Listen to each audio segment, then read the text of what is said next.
Hi creative friends, welcome back to Kelly Does Stuff. I have several projects in the works that I'm very excited to show you in the coming weeks. I have a few little things that I need to finish up on, and then I will share those with you. But today I'm gonna make good on a promise that I made last fall when I did my haunted garden display video. I also created a haunted greenhouse as part of that display. Haunted greenhouse, witch's greenhouse. Very lovely, nice greenhouse. It can be anything that you want. I said that I would do a more in-depth tutorial type video on the steps and the process and the materials that I used for that greenhouse. Additionally, I will show you some of the other little accessories that I made to go along with the greenhouse, or you can incorporate those in any other parts of your display. So that is what today's video is. Let's go. Okay, these are the dimensions that I go with. Adjust for the size that works for you. We've got the front and back. We have two sides and then the two roof panels. I use plexiglass to make the greenhouse. This came in a pack, I think, of 10 sheets. I got it on Amazon. I'm going to try to link everything that I can. We're going to use a whole bunch of products in this video. I start out by using a blade to try to cut my plexiglass. It kind of scores it but doesn't go all the way through.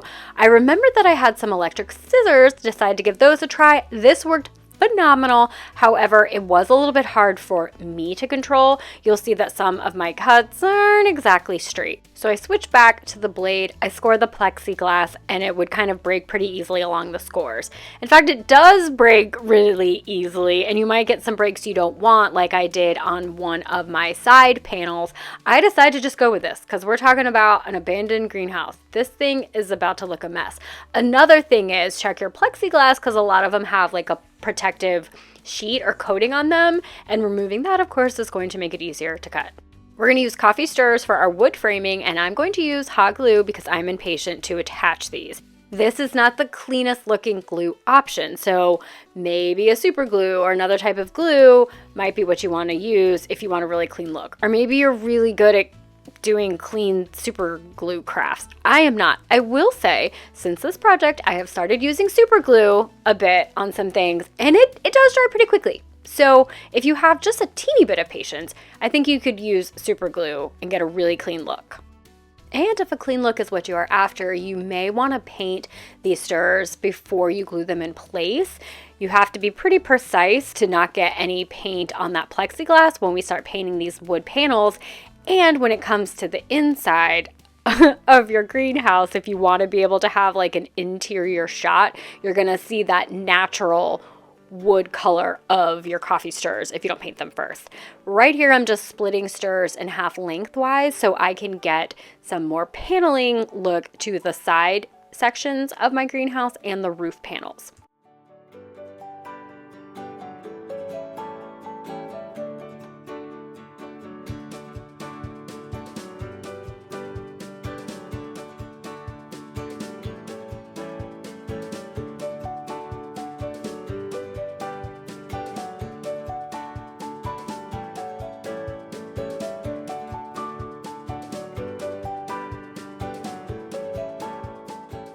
As I'm gluing these panels in place, you're probably going to notice that some of them don't really touch, or there's sections where there are gaps, and this is of course because my measurements were probably not great and I didn't cut things very straight. The hot glue kind of helps fill in those gaps and allows them to really all stick together. But just this should be an encouraging thing for those of you who are also like, I hate measuring and I'm a really messy, chaotic crafter. This is sort of a benefit to hot glue, I think, because it sort of fills in those gaps and allows you to create in your own free, wild way. And if you're really precise in the things you do, then everything's gonna line up and you won't have to worry about all that I just said.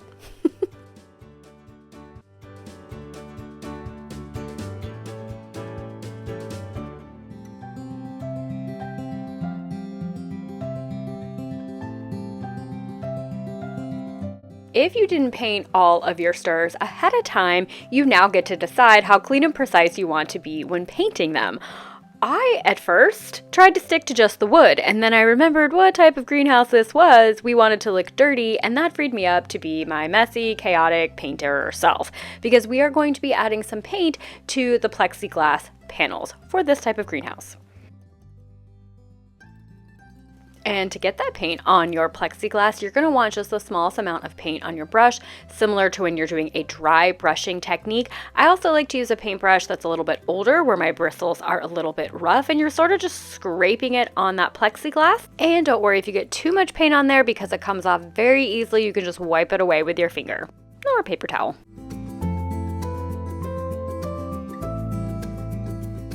And to give this a little bit more detail, I'm going to do a dry brushing of some black acrylic paint, and once again using an older paintbrush with some rougher bristles.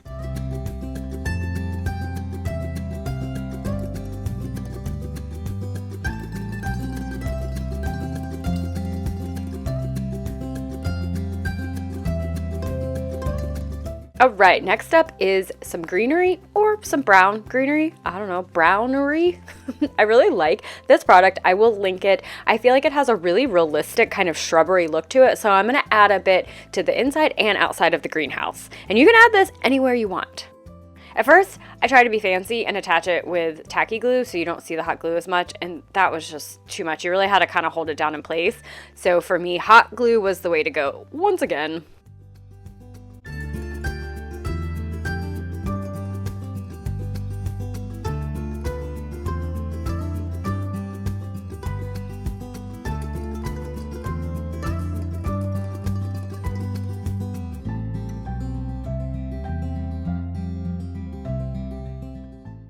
For my floor, I wanted to use balsa wood, which I can usually find at the dollar store, but they didn't have any. So I grabbed this thing, and I'm just going to cut out the shape that I need. Cutting balsa wood can take a bit of patience. You want a really sharp blade. An X-Acto knife should work, and you just want to do consistent cuts going over the same spot. If you pull, like I'm doing here, it will splinter. Now, you guys know me. I don't have the patience for clean, tidy crafting. And considering the nature of this creepy, haunted greenhouse, it's fine for me if my floor looks really rough. But if you don't want splintering, just be really patient in your cutting.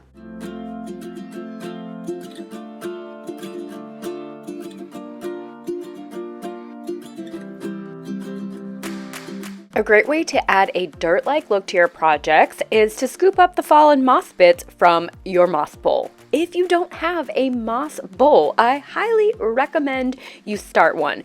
As you know, when you buy moss, a lot of times it will come in really big clumps, and sometimes you want to break that up into smaller sections. I always do that over a bowl, and in the process you can see you're left with a bit of this dirt type stuff.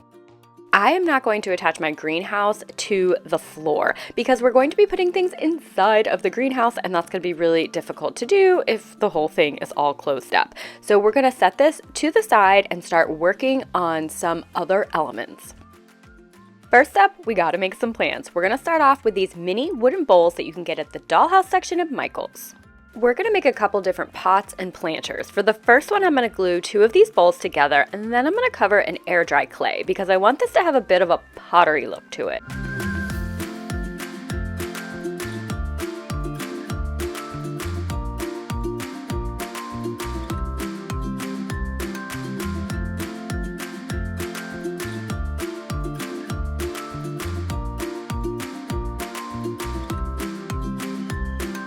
I'm going to use some clay tools to help smooth out the clay and shape it around the pot. Get rid of some of that excess clay so my pot is not too bulky.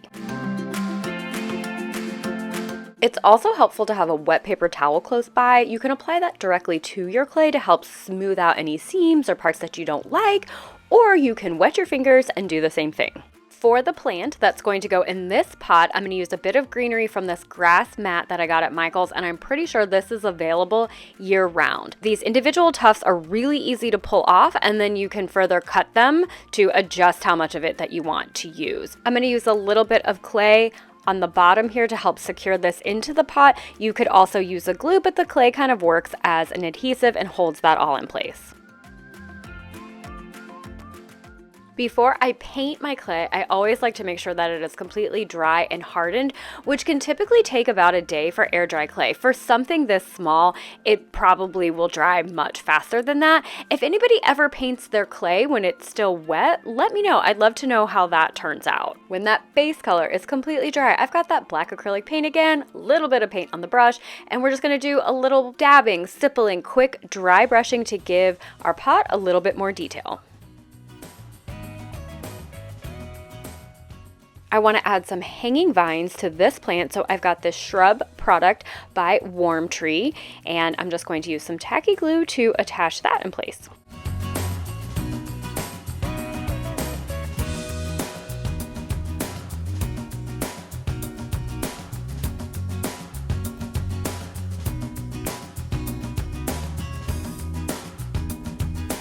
For our second plant, I'm going to use another one of the wooden bowls, cover it in clay, and then for the greenery, I'm going to use a piece from this moss mat, again, at Michael's, definitely available in the spring. I think it also might be available year-round. Again, it pulls off really easily, and I just use clay once again to secure that in place in my pot, and then you can also clip off smaller sections if you need to add a little bit more greenery into your pot. I'm also going to brush that green with a little bit of brown paint because I want this plant to look like it is starting to die.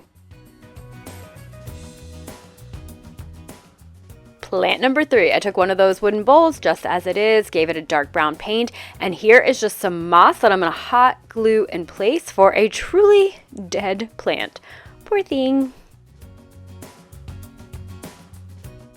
We've got our vine type greenery again for plant number 4 for something kind of wild and drapey. Be very careful if you use hot glue to create this plant and secure your greens in place. You can see that I'm using a paintbrush to just press down on the greenery instead of my finger because, oh no, there went my finger. Oh, okay, better.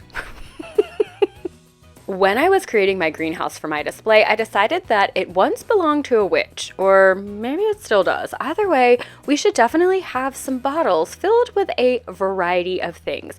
So I have a couple types of tea that I'm going to put in these little jars. Once again, you can find these in the dollhouse section at Michael's.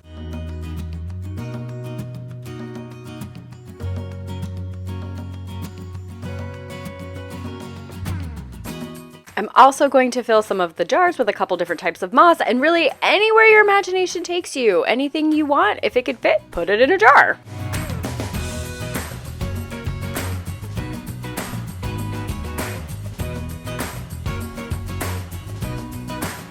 And we need a table for all of our greenhouse things. This looks a little too pristine and pretty, so I'm going to rough it up a bit with some sandpaper. And when sanding things, you may want to wear a mask to protect yourself from all the dust that's going to go flying. I'm also going to do a little bit of black paint and a dry brushing technique to help dirty it up and age it a bit, just like we're going to do with all of the things in our greenhouse.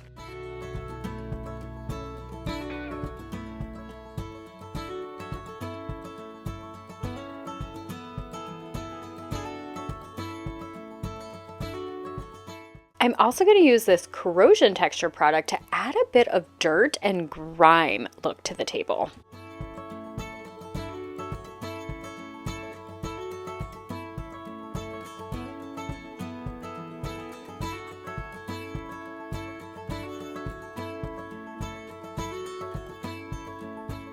One of the things that I wanted on my table was an open book of plants. You know, a witch might need this for making potions or perhaps some spells.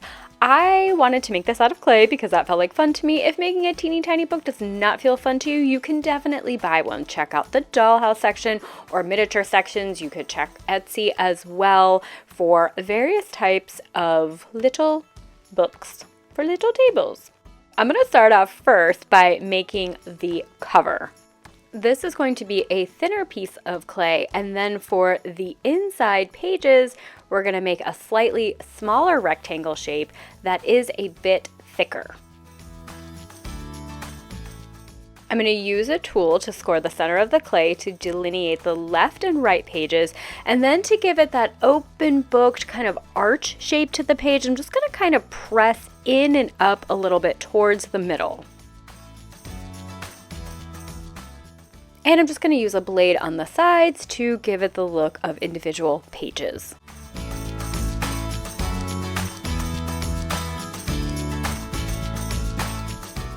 If you're having a hard time getting the pages of your book to stick to the cover, you can wet the clay a little bit. That kind of acts like a glue, or you can just go ahead and use some PVA glue.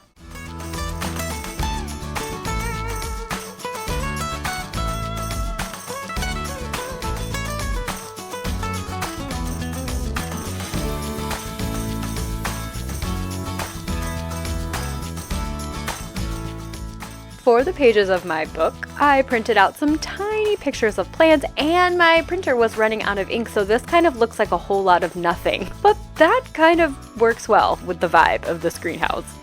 I used Mod Podge to attach these pictures in place, applying it first to the clay, and then I will do a coat of Mod Podge on top of my little plant pictures.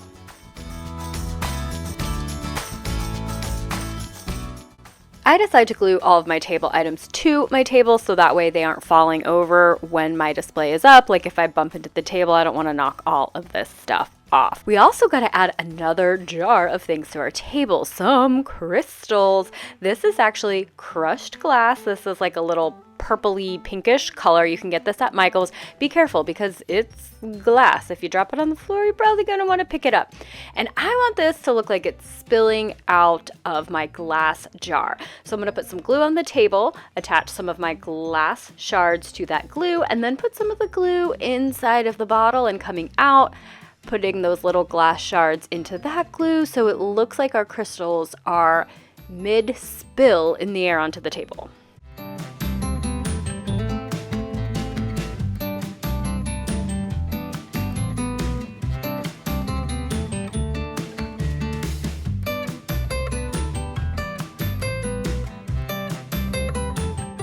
And of course, we've got to add more dirt to pretty much everything on this table.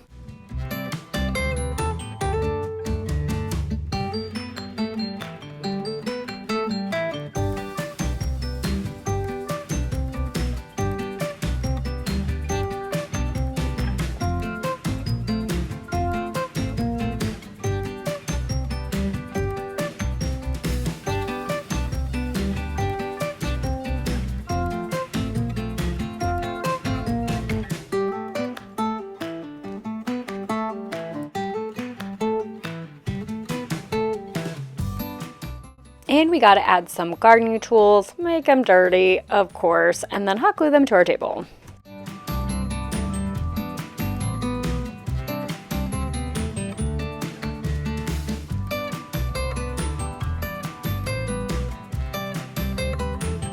Let's use some balsa wood to create a shelving unit thingy of 3 layers. In between each of those shelves, we are going to use some matchsticks to create the legs of our shelf. And of course, I'm going to use hot glue to glue these in place. And this is going to end up looking like a hot mess. Next time, I would use super glue because it does dry fast enough.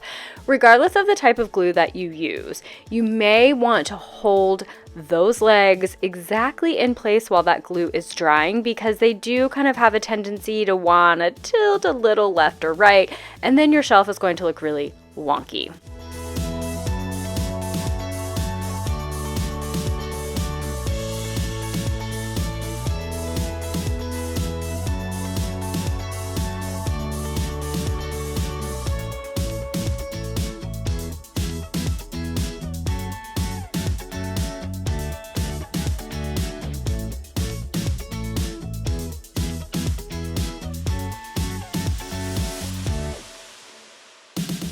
I'm going to use the same coffee bean brown to paint this shelf, and I do paint the whole thing, but apparently I got tired of filming the painting of the whole thing.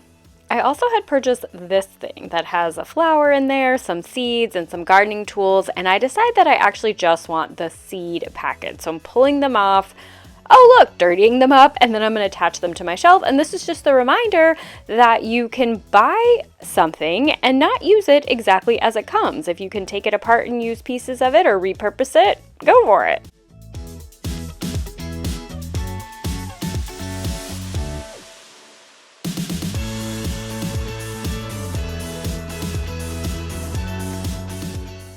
Let's grab another one of those wooden bowls way back from the beginning, paint it brown, fill it with Mod Podge, and then add some more crushed glass for a bowl of crystals.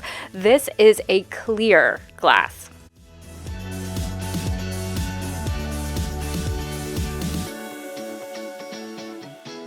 And if you don't feel like making any pots or plants, remember that there's always some that you can buy and then paint them and dirty them up to fit your spooky greenhouse.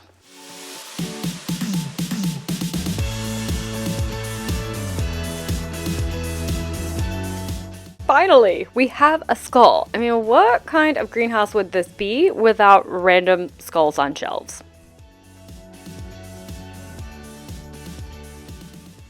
I pulled off the front of my greenhouse so I could work on the door. We're going to grab some toothpicks, cut the pointy ends off of 2 of them. Then we'll do some fancy measuring called guesstimating to get a little top panel to our door. And then we're going to do another piece under that to kind of create a rectangle at the top. And I am going to use wood glue to attach all of these because I'm fancy now, apparently. Why didn't I do this door sooner, you ask? Because I didn't want to put a door on this. I really just didn't want to, and I felt like people might be upset and want a door. So I'm making this door under protest. Felt like this door that I don't want to make is a little plain, so I'm going to use these jewelry eye pins to make a little bit of like an iron filigree detail. So I just cut off the circular part of 6 pins, and we're going to give it a silver metallic dabby dab, let that dry, and then we got to make it look a little bit rusty, so I'll add a bit of orange spice paint. And we're not doing like a thorough covering. This can be really rough. Let a little black show through, let some silver and some of the orange show through. I'm going to use Mod Podge to attach all the parts of my door to the greenhouse.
My last step is to add some fallen leaves to the floor of my greenhouse. So I put my table and my shelf in place just so I can kind of get a sense of where I want these leaves to accumulate. And of course, I forgot to hit record initially, but here we are. We're just going to use some Mod Podge and then sprinkle those leaves in place.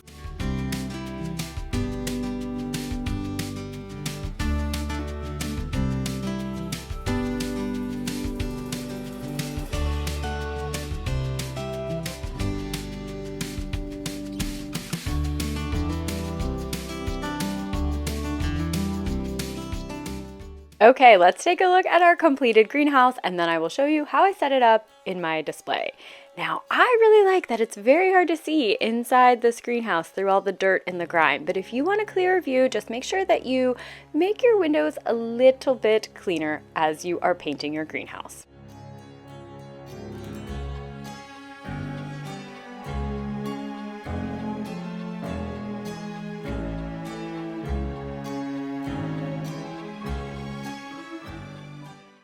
Thank you all for joining me for this video. Please give it a like and don't forget to hit that subscribe button. I look forward to seeing you guys next time. Happy creating!